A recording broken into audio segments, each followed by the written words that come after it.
My concern is doing away with whiteness. Whiteness is a form of racial oppression, sure. The suggestion is that it is somehow possible to separate whiteness from oppression, and it is not.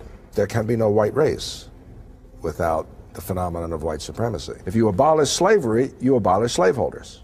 In the same way, if you abolish racial oppression, you do away with whiteness. Treason to whiteness is loyalty to humanity. Your views are fairly well received in academia. Yes, they're legitimate, not to say that everyone agrees, but sure. I could not point to any examples where it has provoked political censorship. Whiteness is an identity that arises entirely out of oppression. Whiteness is not a culture, it's not a religion, it's not a language, it's simply an oppressive social category. Blackness is an identity that can be plausibly argued. Black studies is the study of a people that has formed itself in resistance to its oppression.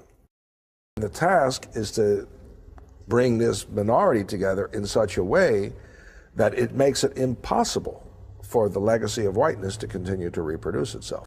At this point in time, Europe has not yet learned how to be multicultural.